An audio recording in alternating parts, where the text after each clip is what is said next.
할렐루야. 오늘은 역대상 19장 1절부터 5절의 말씀을 가지고 사건보다 해석이 더 중요하다라는 관점으로 말씀을 상고하겠습니다. 역대상 19장 1절 성경 봉독합니다. 그 후에 암몬 자손의 왕 나하스가 죽고 그의 아들이 대신하여 왕이 되니 2절 다윗이 이르되 한온의 아버지 나하스가 전에 내게 호의를 베풀었으니 이제 내가 그의 아들 한온에게 호의를 베풀리라 하고 사절들을 보내서 그의 아버지의 죽음을 문상하게 하니라. 다윗의 신하들이 암몬 자손의 땅에 이르러 한온에게 나아가 문상하며 3절 암몬 자손의 방백들이 한온에게 말하되 왕은 다윗이 조문사절을 보낸 것이 왕의 부친을 존경함인 줄로 여기시나이까? 그의 신하들이 왕에게 나온 것이 이 땅을 엿보고 정탐하여 전복시키고자 함이 아니니까 하는지라. 한온이 이에 다윗의 신하들을 잡아 그들의 수염을 깎고 그의 의복을 볼기 중간까지 자르고 돌려보내며 5절 어떤 사람이 다윗에게 가서 그 사람들이 당한 일을 말하니라. 그 사람들이 심히 부끄러워하므로 다윗이 그들을 맞으러 보내 왕이 이르기를 너희는 수염이 자라기까지 여리고에 머물다가 돌아오라 하니라. 아멘. 인사합니다. 인생은 사건의 해석이다. 인생은 사건의 해석이다. 아멘. 한 농부가 산속에서 거대한 곰을 만났습니다. 공포에 질려 그 자리에 털썩 주저앉고 말았죠. 그리고 간절히 하나님께 기도했습니다. 하나님, 이 곰의 마음을 순하게 변화시켜 주옵소서. 농부가 한참 기도하고 있다가 눈을 떠보니까 그런데 곰도 마주 앉아서 기도를 하고 있는 거예요. 농부는 자신의 기도가 응답된 것을 가지고 너무 크게 감동을 받았습니다. 이렇게 빨리 응답해 주시다니 내 기도가 곰의 마음을 감동시켰구나. 그때 곰이 기도를 마치고 농부를 극한 표정으로 바라보며 말했습니다. 네가 지금 무슨 기도를 했는지 나는 전혀 모른다. 나는 다만 음식을 앞에 놓고 식사 기도를 했을 뿐이다. 그렇습니다. 사람들은 가끔 자신이 기도한 대로 모두 응답될 것이라고 믿고 결과를 확인해 보기도 전에 응답받았다고 속단하는 경우도 있습니다. 자, 그런 사실을 깨달을 때 실망과 좌절을 느끼기도 하죠. 하나님의 응답은 우리가 생각한 대로 나타나지 않을 때도 있습니다. 많은 신도들이 자주 실수하는 영역 중 하나가 기도 응답을 단기적인 시야로 본다는 거죠. 너무 성급합니다. 하나님은 결코 우리를 실망시키는 분이 아니십니다. 물에 빠져가는 베드로를 건져주시듯 우리가 위급한 상황에 처했을 때 반드시 우리에게 응답하십니다. 단지 그 시기와 방법이 우리의 생각과 다를 수가 있습니다. 하나님의 생각은 우리의 생각과는 달리 하늘이 땅에서 높음같이 그의 생각은 높다라고 성경은 말씀하죠. 여기에 성도들의 인내가 필요합니다. 자, 오늘 말씀은 사건에 대한 해석을 잘못해서 나라가 망가지는 모습을 소개하고 있죠. 사건의 발단은 암몬 자손의 왕 나하스가 죽었습니다. 그의 아들 한온이 대신하여 왕이 되었습니다. 다윗은 말했죠. 한온의 아버지 나하스가 내게 호의를 베풀었으므로 나도 한온에게 호의를 베풀리라고 했죠. 그래서 조문사절을 보내서 한온의 아버지의 죽음을 문상하였습니다. 이때 암몬 자손의 신하들이 한온 왕에게 다윗이 조문사절을 보낸 것은 왕의 부친을 존경해서가 아니고 이 땅을 엿보고 정탐해서 나중에 이 나라를 전복시켜 버리려고 하는 그런 계략이 숨어 있습니다 라고 해석을 했죠. 이 말을 들은 한온은 신하들의 들은 말을 잘못 해석했는데도 불구하고 그 해석을 받아들였습니다. 그래서 다윗 신하들의 수염을 깎았죠. 신하들의 의복을 볼기 중간까지 자르고 돌려보냈습니다. 볼기는 궁둥이 또 둔부를 의미하죠. 궁둥이 중간까지 옷을 잘라서 보냈으니 완전히 수치와 창피함과 모욕을 준 거죠. 다윗은 그 조문사절을 수염이 자라기까지 여러 개 머물도록 한 다음에 이제 예루살렘으로 오게 하죠.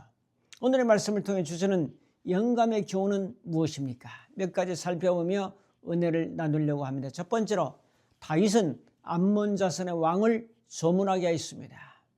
좀 전에 말씀드린 대로 암몬 자손의 왕이 나하스죠. 나하스와 다윗은 아주 절친한 관계였습니다. 나하스가 다윗을 많이 도와준 적도 있죠. 자, 그런데 이 암몬 자손의 왕 나하스가 죽었다는 전가를 받았죠. 자, 암몬이라고 하는 나라는 이스라엘의 요단강이 있는데 요단강 동편에 있는 지역이 바로 암몬 지역입니다. 이 암몬 지역의 왕이 죽었다는 전갈이 다윗에게 전달됐죠. 다윗과 암몬 왕의 나하스의 관계는 애교 관계가 아주 좋았습니다. 좋은 관계이기 때문에 당연히 조문사절을 보내야 된다고 다윗은 생각했죠. 자, 두 번째로 다윗은 나하스가 호의를 베풀었던 것을 기억하면서 이제 사절단을 보냈죠. 다윗은 지성과 감성과 행동의 삼위일체를 갖춘 사람이었습니다. 다윗은 생각했습니다. 나하스가 호의를 베풀었던 것을 기억한다.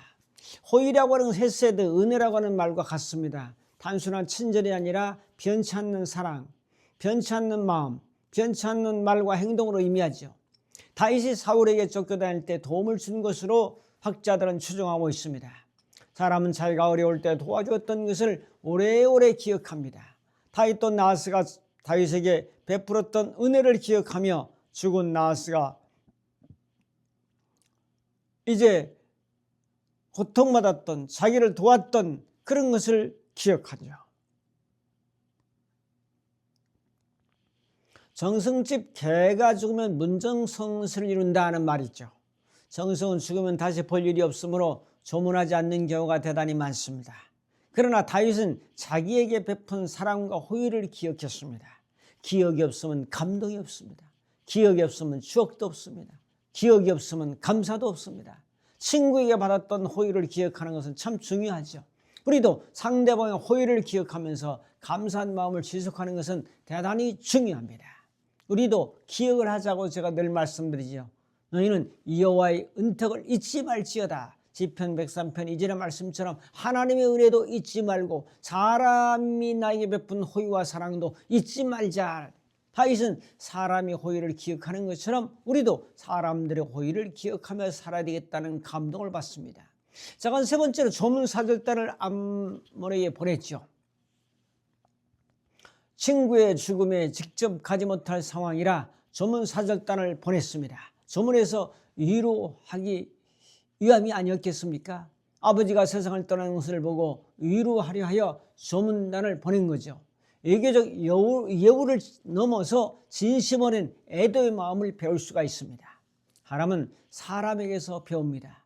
예수님께도 배우고 사람에게도 배우는 거죠. 자연에게도 배우죠. 다윗의 인간미를 오늘 우리는 배울 수가 있습니다. 큰 두 번째로 암몬 자손의 신하들의 잘못된 판단과 해석입니다. 3절에 보면 암몬 자손의 방백들이 항로에게 말하되 왕은 다윗이 조문사절을 보낸 것이 부친을 존경한 줄로 압니까? 그의 신하들이 왕에게 나온 것은 이 땅을 엿보고 정탐해서 전복시키기 위해서 그렇습니다 라고 하는 말을 하죠. 왕은 최고의 권력자입니다. 왕이라고 하는 것은 모든 걸 다 할 수 있는 사람이죠. 그렇다고 해서 모든 걸 다 할 수 있는, 다 아는 사람은 아니에요. 옆에 있는 측근들, 보좌관들, 또한 조언자들, 신하를 잘 도와주는데 측근들이 어떤 사람을 두었는가에 따라서 정치가 달라집니다. 한온은 의심의 신하들을 두었습니다. 신하들의 조언은 이렇습니다. 다윗이 조문단을 보내는 것은 아버지를 존경하는 것이 아니라고 부정합니다. 존경은 카바드를 한다는데 무겁게 여기라. 내 부모를 공경하라. 부모를 가볍게 여기지 말고 무겁게 여기라. 내장에 있는 간장처럼 무겁게 여기라. 존경이 아니라 정탐하러 왔다는 거죠. 신하들은 다윗의 사절단이 평화의 사자가 아니었다는 거죠. 성읍을 함락시키기 위해서 약점을 파악하러 온 간첩으로 몰아세웁니다. 이것이 해석의 오류입니다. 여러분, 인생은 해석입니다. 인생은 사건보다 해석을 어떻게 하는가에 따라 결과가 달라집니다. 해석을 잘못한 결과는 무엇입니까? 큰 세 번째로 암논하고 한온은 소문사절단에게 수치와 모욕을 주었습니다. 4절 5절에 말씀하죠. 잘못된 해석은 잘못된 행동을 낳습니다. 잘못된 행동은 잘못된 결과를 낳습니다. 한온의 신하들의 잘못된 판단과 해석을 받아들인 결과는 여봐라, 저 사절단의 수염을 깎아버리고 의복을 볼기, 그러니까 궁뎅이 중간까지 잘라버려라. 이 행위는 사절단에게 모욕과 수치심을 주는 거죠. 수염 깎는 행동의 의미는 중동 문화에서 수염은 성인 남자의 존엄과 위엄과 또 사회적 지위에 대한 상징이었습니다. 자, 유다 남자들에게도 수염은 하나님의 약속을 나타내는 신성한 표식이었습니다. 수염을 강제로 깎아버리는 것은 남성성과 사회적 정체성을 박탈하고 공개적으로 조롱하고 굴욕과 창피를 주는 행위였습니다. 또한 의복을 볼기 중간까지 자르는 것은 남성의 옷은 주로 발목까지 내려오지 않습니까? 긴 옷을 입었는데 이 옷을 엉덩이 절반까지 자르는 것은 하체를 노출시키는 극도의 모욕을 하는 행위였죠.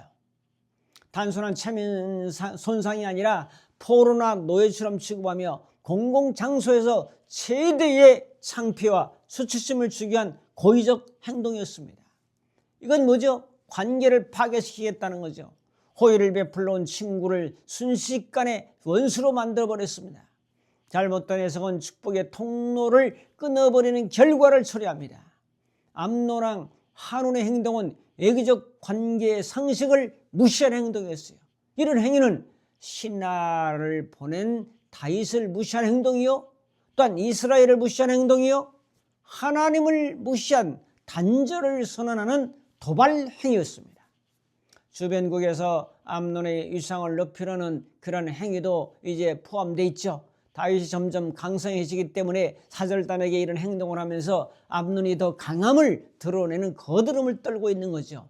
한온은 지금 정치적 도발이고 인격적이며 영적 모독을 서슴지 않았죠. 해석을 잘못해서 그래요. 자, 영화에 도라라고 하는 옛날 영화가 있었는데 이 영화는 일본 사람들이 제2차 대전에 진주만 공격을 하면서 이제 하와이에 폭격을 하고 돌아오는 일본 비행기의 모습을 보면서 영화의 마지막은 일본은 잠자는 사자의 수염을 잡아당겼다 하는 대사로 영화는 끝이 나고 맙니다. 결과적으로 원자폭탄 세례를 받았고 30만 명 이상 되는 사람이 순간적으로 증발해버리는 그 결과로 2차 대전의 종말을 구하고 말았죠. 자, 한온의 행동의 결과는 결국 전쟁이 일어나게 되죠. 암몬은 혼자 힘으로 다윗을 상대하기 힘들기 때문에 돈을 주고 이웃나라에서 병거와 군사들을 지원받습니다. 영병제와 같죠. 돈을 주고 군인들을 사는 것입니다. 병거 32,000대와 수많은 군사들을 은 1000달란트를 주고 샀습니다. 러우 전쟁도 지금 북한군 1만 명을 용병제처럼 파견한 거 아니겠습니까? 전쟁의 결과는 요압 장군이 이끈 군사들이 아람 군대와 맞서 싸웠습니다. 자, 아람 군대를 싸운 거죠. 요압은 다윗의 백전 노장이요 명장 아닙니까? 요압의 지략과 전술과 무술을 아람 군대가 당할 수가 없죠. 돈 주고 사온 사람들이 무슨 목숨 걸고 싸우겠습니까? 아람 사람들이 도망가고 말았죠. 결과는 아람 병거 7,000대와 보병 4만 명이 죽었습니다. 군대 장관 소박도 죽임을 당했습니다. 완전히 대패하고 나니 다윗의 진가를 알아보고 다윗과 더불어 화친하고 섬기고 암몬 자손을 돕지 않기로 아람 군대는 결정했죠. 역대상 20장으로 넘어가면서 해가 바뀌면서 요압이 암몬 자손의 땅을 격파하고 함락시킵니다. 다윗은 암몬 자손의 왕의 머리에서 보석에 달려있는 왕관을 빼앗아 중량을 달아보니 금 1달란트였죠. 또한 노력한 물건을 수없이 가져왔습니다. 백성들을 노예로 데리고 와서 톱과 쇠도끼와 돌소래로 일하게 만들었습니다. 이걸 보면서 다윗은 수치를 당한 신하들을 배려해서 여리고에 머물겠죠. 5절에 보면 하나님은 우리가 잘못된 해석으로 수치를 당할 때도 우리를 보호하지만은 한온처럼 끝까지 오해의 길을 걷는 자에게는 엄중한 결과가 따르게 됩니다. 결단 및 적용합니다. 사건보다 해석이 더 중요하다. 우리가 당한 사건이나 사람들을 어떻게 해석하는가 하는 것이 문제입니다. 오늘 당하는 고난과 아픔과 어려움들을 어떻게 해석하는 게 문제입니다. 암논의 왕 한우는 해석을 180도 잘못해서 나라가 망했어요. 나라가 망가졌어요. 사람들이 전사했죠. 많은 돈물을 빼앗겼죠. 백성들은 종으로 팔려갔죠. 이게 어찌 된 일입니까?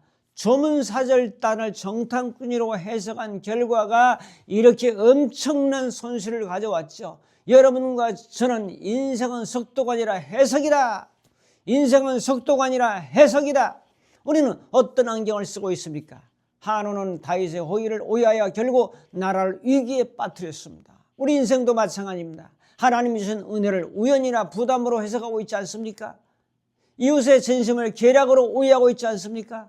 인생은 해석이라고 제가 종종 말씀드립니다. 오늘 우리가 마주하는 모든 상황을 불안과 의심이 아닌 감사와 사랑으로 해석할 때 우리의 삶에는 오해의 전쟁이 그치고 평화의 역사가 시작될 것입니다.